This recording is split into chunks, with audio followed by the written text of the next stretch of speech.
Hey there. Hey Russell, how are you, man? I'm okay. How you doing? I'm doing good. I'm doing good. Thank you so much for joining me tonight. It's my pleasure. Five songs that changed my life. First off, how is pandemic, quarantine, all of such treating you, man?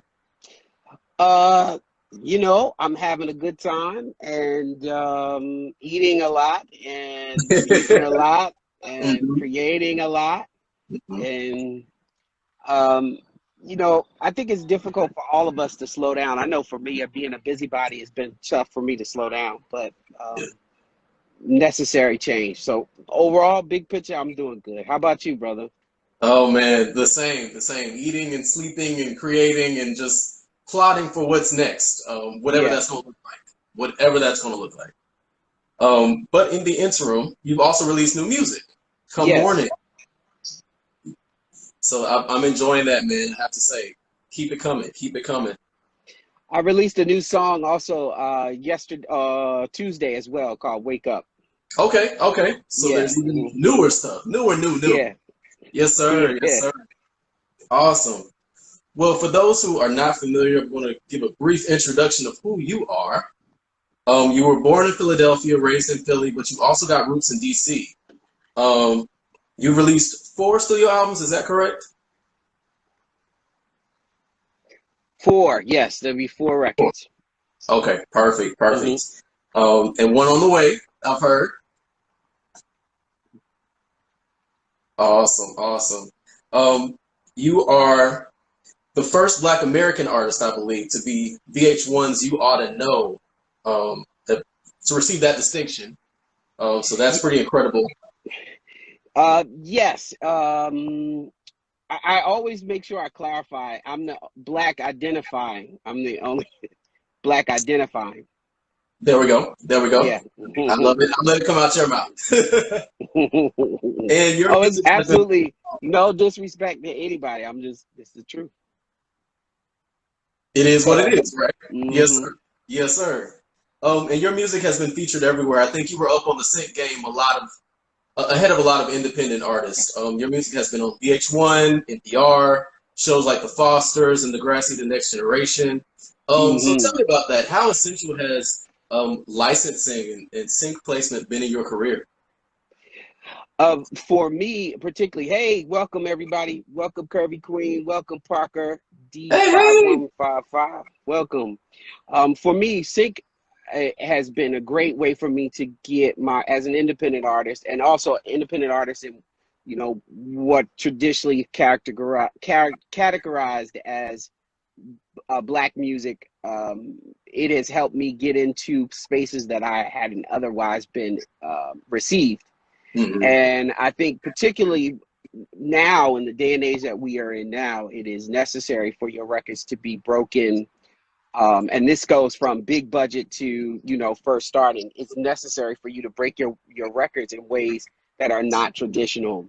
So things like brand partnerships, sync licensing, commercials, TV, film, things like that. Even like web and Instagram stories, just syncing your music in that way.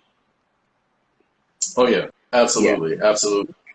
So that You Ought to Know thing, that was a pretty big deal. I definitely remember when that happened, and it was incredible to see somebody I knew receive that distinction.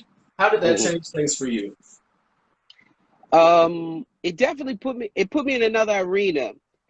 As I said before, like the same way that sync licensing put me in a competitive space, being seen and identified with artists like Bruno Mars and Adele and so forth, um, put me it put me in a space where I was able to compete, Hmm. and it was a fun ride. It was a fun ride. That is awesome. That is awesome. So without further ado, we're going to jump into your song list. Pretty incredible group of songs. Du-du-du-du-du. Sorry, having some technical difficulties over here. Bear with me. No problem. Let's see.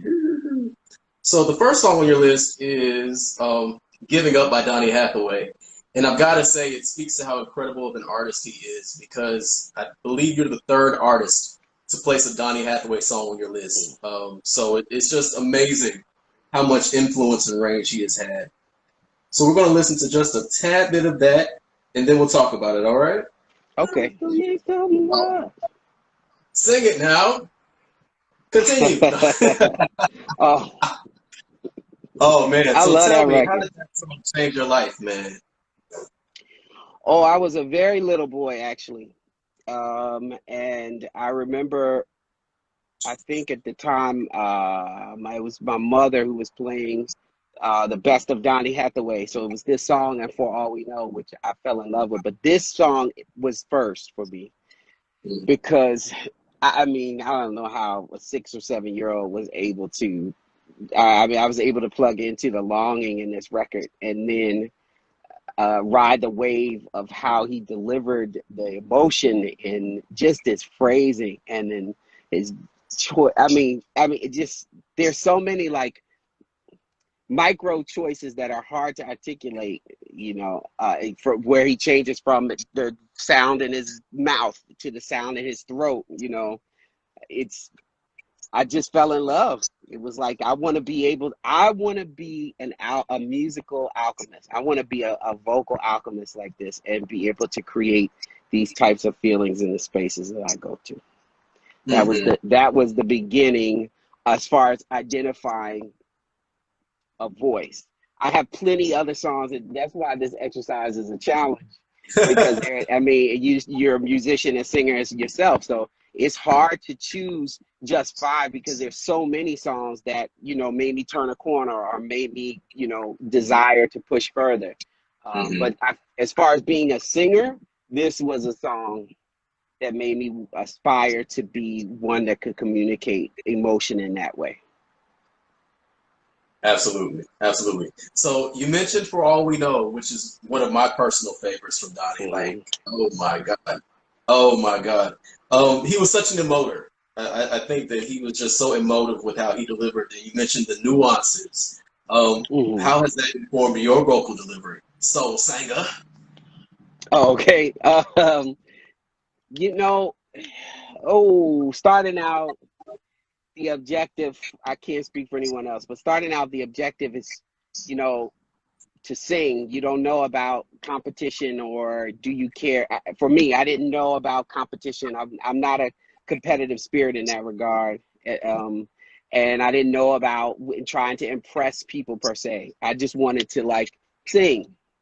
And then the next step for me was, okay, I want to impress people and I want my peers to like me and I need to show everything that I can do about how I can sing and all the things I can do. And then the next level is like, okay, so how do you get to interact with the lyrics? Like how do I figure out like what do these lyrics mean to me? And how do I deliver it? And then the final step, which thank God I've been in, and I hope it lasts forever, is um, is that I just have to tell the truth. So it doesn't matter, even if I have a little bit of a voice, if I'm not feeling well, if I'm had a horrible day. Um, the goal is to tell the truth about who I am while I'm delivering the record, tell the truth about the record, um, and then that's how I communicate then. And then as long as I'm plugged in, because then it turns into less ego, more God. So it turns into something that is so pure that you can't go wrong because you're telling the truth. So that's how That's I've it. evolved. Yeah.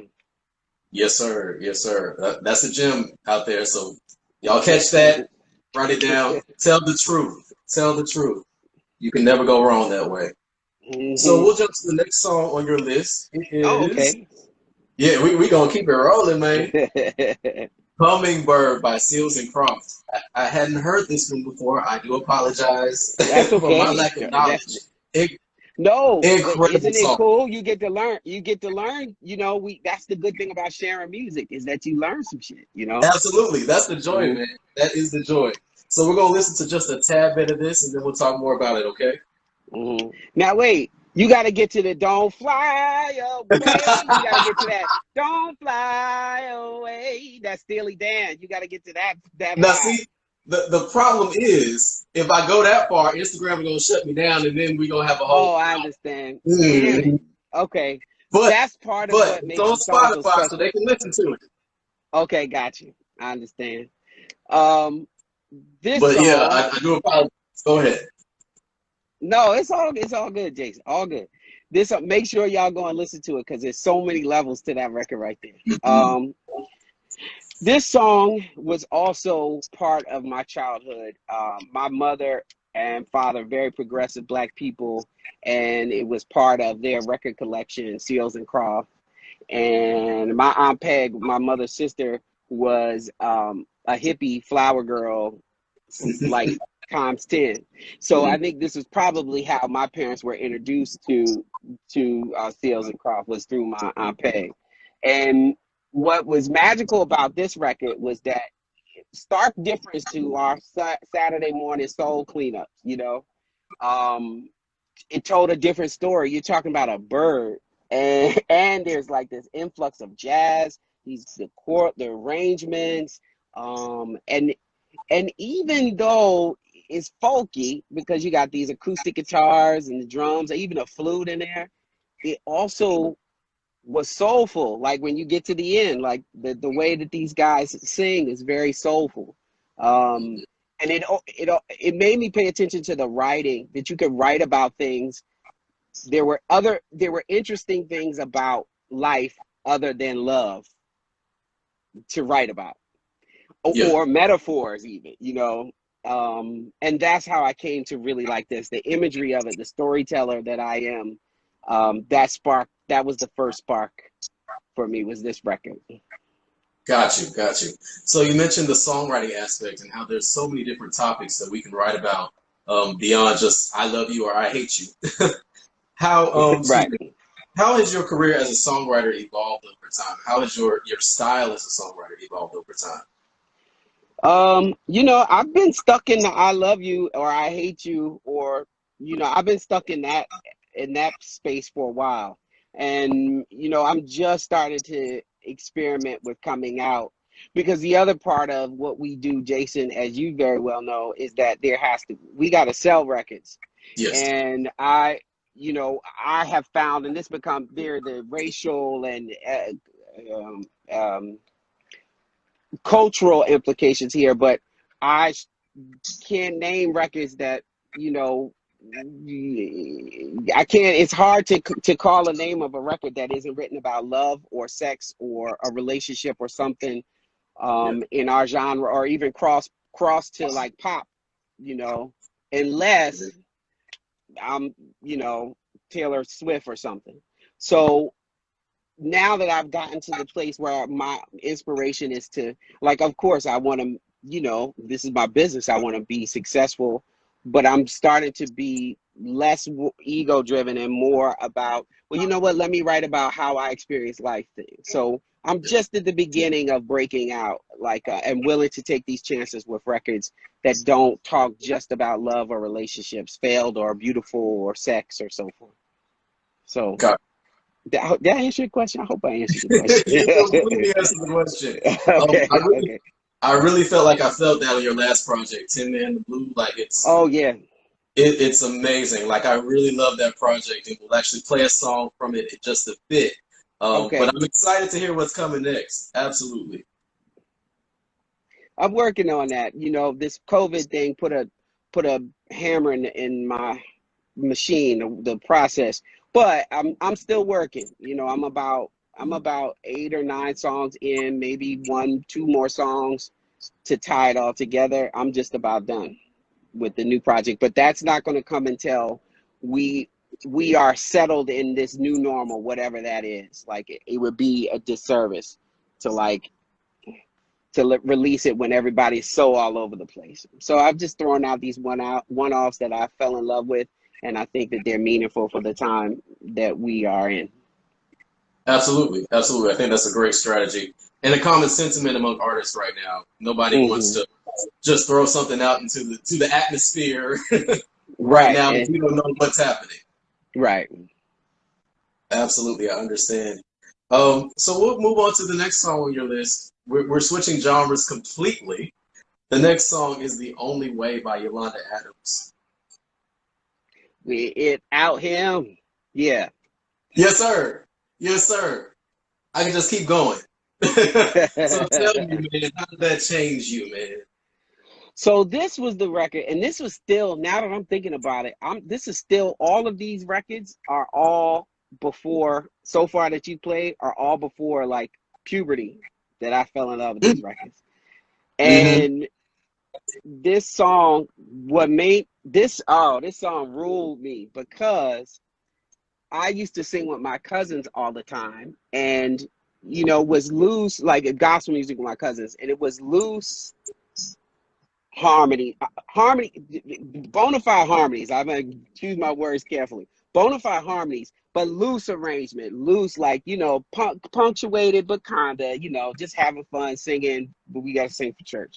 But it was this record here that showed me the power of a good arrangement of background singing, of how you could really see, back to this alchemy again, of how you can make a song like lift off and then take people with you with an arrangement of background singers. Like, we know Yolanda Adams sings her tail off, undeniable. We know what it is. But the background arrangements in this record, whoa, all the changes, this will open my eyes. That song, and it got me really loving the idea of having background singers, and that ones that can really sing, in the show, live Yes, performance. sir. Got to definitely shout out Mervyn Warren, who produced that record of Taste Six Mm-hmm. fame and so many other things he's done in his career. He is a background arranging king. Warren, there's nothing that he can't do musically. Like, I've Yes, seen him do jazz, I've seen him do pop, I've seen him do R&B, gospel. He does everything. He's dope. absolutely, absolutely. So if you're watching this, Mervyn, hey, you got two artists here that would love to do something with you. Absolutely, man. So you mentioned singing growing up with your cousins and in the church. So, do you have a musical family? Is music just part of your destiny? Was it always a foregone conclusion for you? Music is very much a part of my family. My father played the piano. My mother was a singer. My mother had a very deep voice as a singer, and she was shy about using it for some time. And music was always a part of me growing up. I would say that both of my parents knew that I wanted to be a performer and an actor. And just, well, I love performing on stage and singing and acting, but I have no qualms with talking to people and, so forth, as you can tell, because I can talk my ass off. But the being in music was a surprise choice as far as like where I wanted to be because of my schooling. I had gone to all the way up to graduate school, postgraduate, done, so much schooling that when I settled down and said, okay, this is the way I want to go, everybody was kind of surprised because I was on I always had a parallel career track, rather. That's the right way to say it, is that I always had something else going on in addition to music. So I took it seriously, but not wholly. Um, so music, I always wanted to be a performer, and music is one part of that performance. um I could be good at a lot of things. I am good at a lot of things, but this stuff feeds my soul. Yes, Pun sir. Yes, intended. sir. Hey, hey, we'll take it. We'll take it. Absolutely.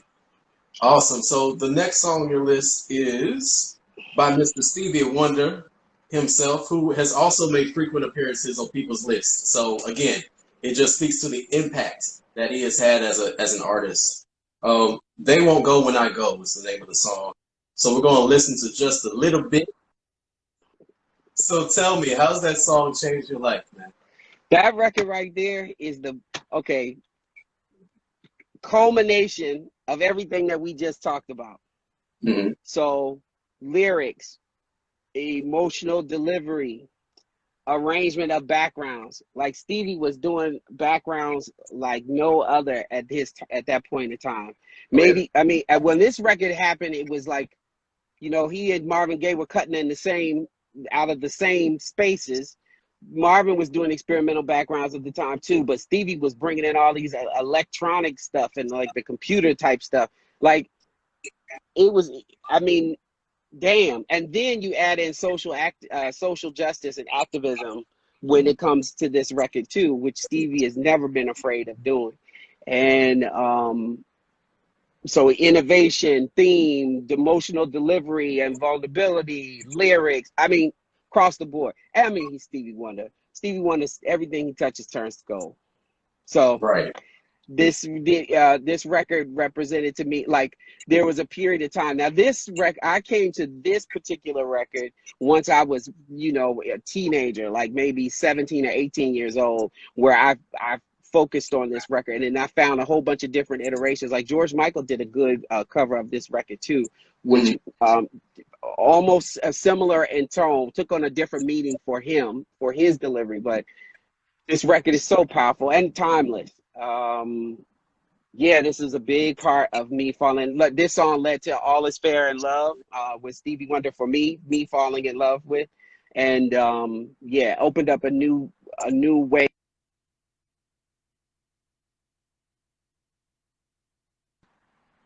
Oh, Are we you still got you. there?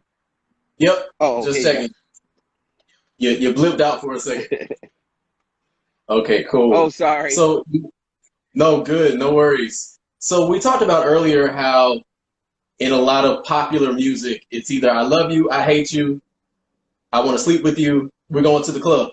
Hmm. But Stevie, I think, found, of course, all sorts of different shades of things to write about, whether it's social activism, the flowers and the bees and the trees, whatever.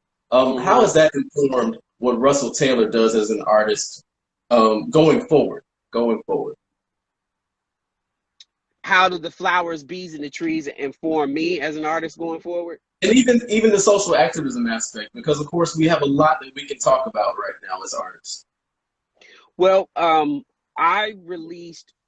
Let me say this. I am part of my dedication to art is that, as you know, I told you about earlier, talked about earlier, was that defining the truth in the records, finding the truth in the performance, and so forth. And so, if we're being true to the state that we are in as people globally, everybody, we're all anxious and we're looking for something that's real right now, because all of like, I could even speak to my own personal experience. Like when Saks Fifth Avenue would have a sale, I would be looking for, the hot sneakers. I can't even see. That's how important it is right now. I don't even remember the name of the sneakers. Is that Yeah, the world has shifted, and it is important for us to find meaning in and value in things that are simple, like love and kindness and interaction with one another, right? yeah, So being truly dedicated to my art and telling the truth, I find the same thing for what I produce. So Come Morning was a record that it was playful, but it was real, and it's about human connection, and you know the spontaneity of human connection and love and spark. And then Wake Up, what I just released on Tuesday. Sorry for the airplanes, y'all. But Wake Up that I just released on Tuesday is my social justice record. Like, we finished it up. We did a part recording of it just before everything shut down. And then it's all live instrumentation in this record. We got strings, a timbale, drums, electric guitar. We got 10 voices, Cleveland Jones, Cy Smith, a bunch of people that are involved. Because it is a sign of our time. Like right now, we're in the middle of shit. What up, Jeremiah? Thank you for joining me and Jason. We're in the middle of a shitstorm, if I'm being, frank and candid. And absolutely. our music and our art, we have a responsibility to be a reflection of that and lead people to a good place. So that's my charge. Like, and sometimes a good place means going to the club and having drinks, and going home and hooking up. Sometimes that's part of leading to a good place, but also sometimes it's leading to a good place where there's meaning and value and kindness and love and action and those types of things too. Absolutely, absolutely. I know that as artists, you mentioned earlier, we're here to not only create but also to make money. We have to make sure we eat. So oftentimes there can be a struggle between the social relevance and the honesty of the music, and wanting to make sure that it's commercially successful as well. So as an artist who has had a certain amount of commercial success, what do you say about striking that balance? Well, I don't have any really great advice on striking that balance because I can't say that I have. And quite honestly, a lot of my friends who at one time or another in their careers have, struck that balance with maybe one song or so. It is a ever moving target. Hmm. And I'm trying to give you guys good light. I'm sorry about that. It's a ever moving target. So I, you know I, we can't. Life is not what's the word? Well, let me back that up.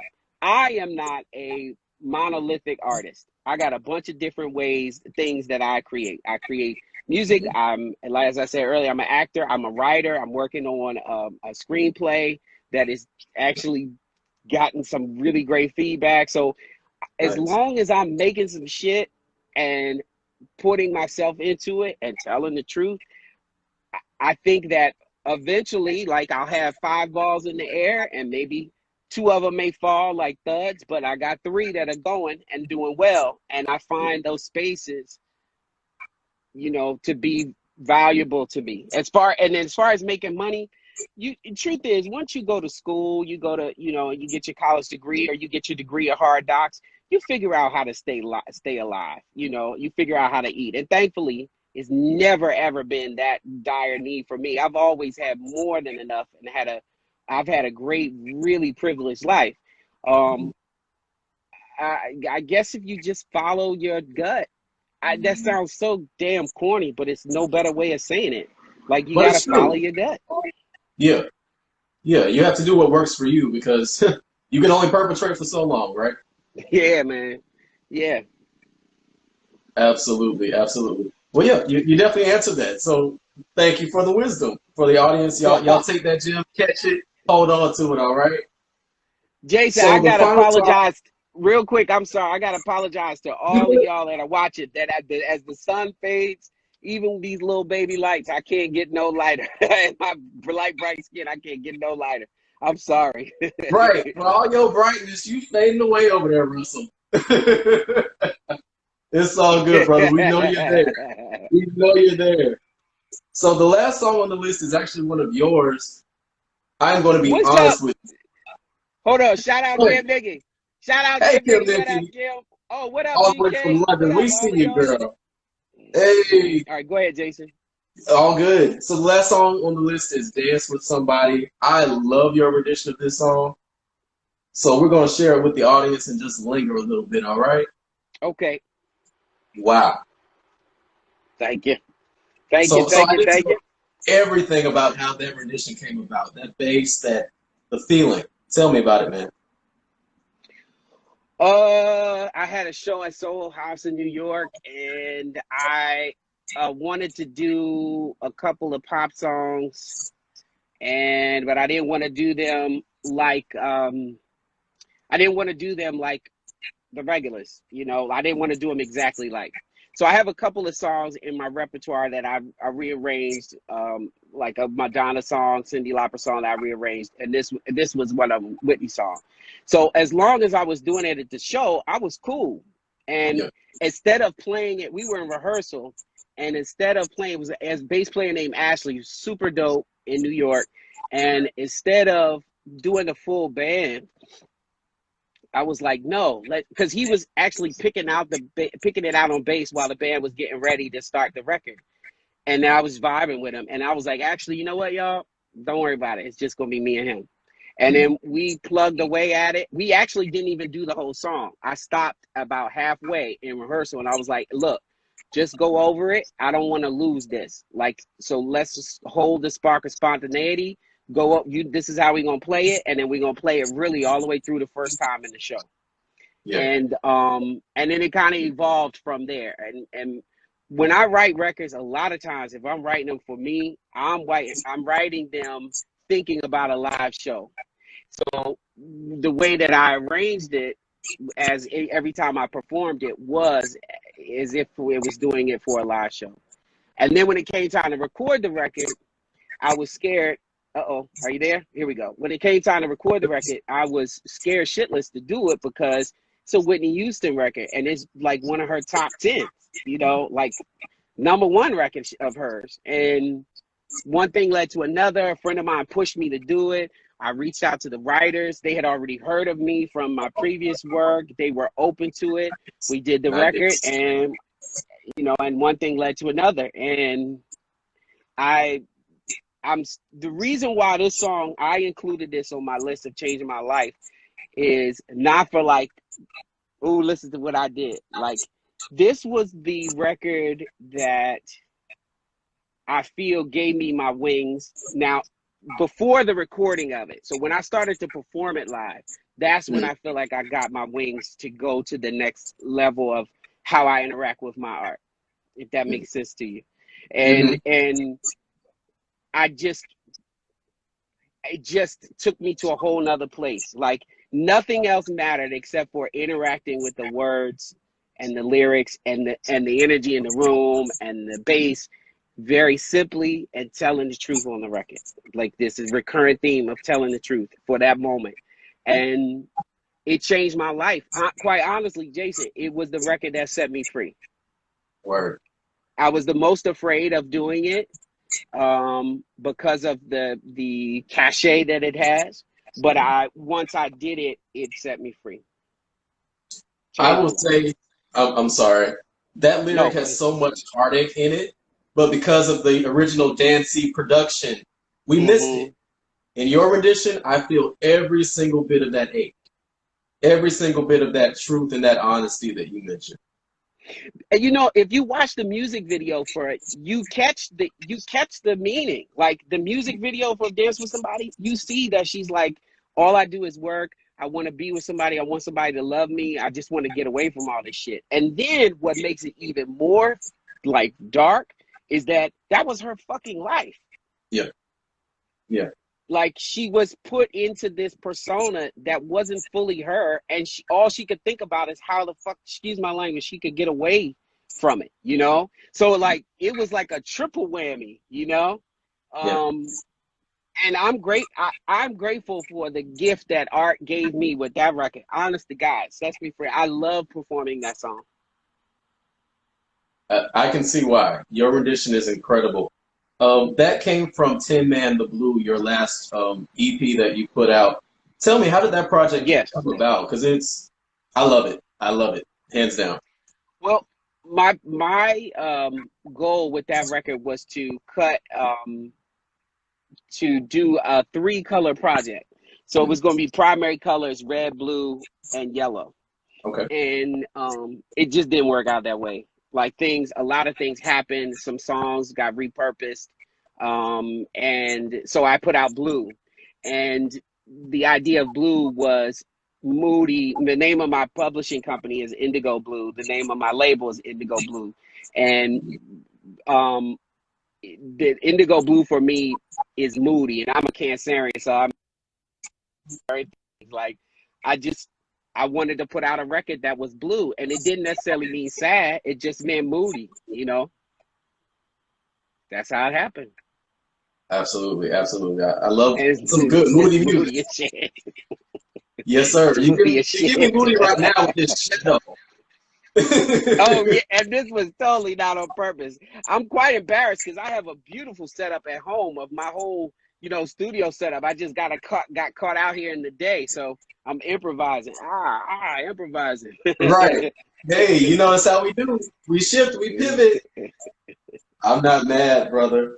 Well, you sent me a couple of extra bonus songs too, but what I'm going to do is actually put those on my Instagram so people can check those out. They will also be on the Spotify playlist, so people can check those out and see what extra joints Russell Taylor says y'all should check out.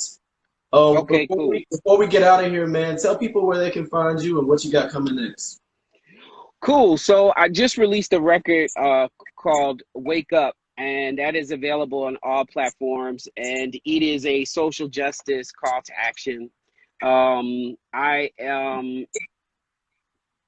The great news about this record is that we are preparing for a full-scale production The Poor People's Campaign, which is co-head by Bishop Barber, was the campaign that was started by Martin Luther King just before he was murdered. And particularly, I mean, they're always active, but they have gained a lot of momentum in the past 4 years. Wonder why that has happened.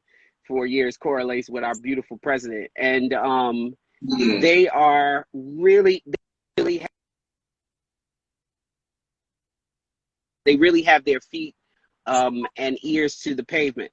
And they have the Northeastern Corridor has the song popped up, on their radar, and they engaged a videographer who directed the last song, "Come Morning with Me," the video for that, filmmaker Domingo Martin, and we're doing a full-fledged production for the video for Wake Up, underwritten and sponsored by Poor People's Campaign, and they're going to be using the song as well as part of their platform.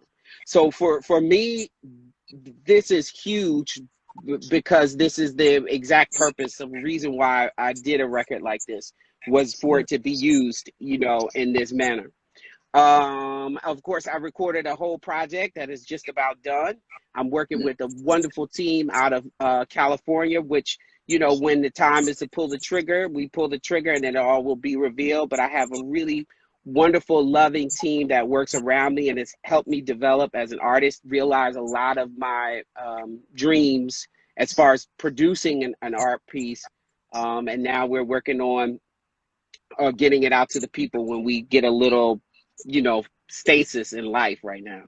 So I got all that shit going on, and I can't wait to share all these things. I want everybody to pick up Come Morning, check out the video. I got a couple of friends. Cy Smith, you had on a couple of times. Kimberly Nicole has new music. Cy has new music. My friend Brian Kelly, who was on here, Brian Kennedy, who he may or may not still be here, he has new music. I think you probably have some new music coming too, right? Yes. Right. So, yes. So, I'm only as strong as the rest of the people that are in my movement, meaning our movement. And, if they support me, they support you guys. They support you guys. They support me. So, that's what's happening. Find me R Soul Star everywhere. That's me. Awesome. Awesome. I love it. Well, brother, thank you so much for giving me your time this evening. I know it's been an interesting last few hours for you, but thank you for joining me in shadow. In the shadows, right. Here we go. Moody as shit again. Moody. Not on purpose. It's that cancer thing, man. It's that cancer thing. Well, man, it's been a long time since I've seen you in person, so hopefully once this is all over, we'll get to commune in person and chop it up that way, brother. Yep. Thank you, Jason. I appreciate you having me. Keep doing what you're doing, brother. Thank you. I appreciate it. Thank you all for joining us on 5 Songs to Change My Life. Russell Taylor has been our guest. Y'all have a good night. All right. Bye-bye.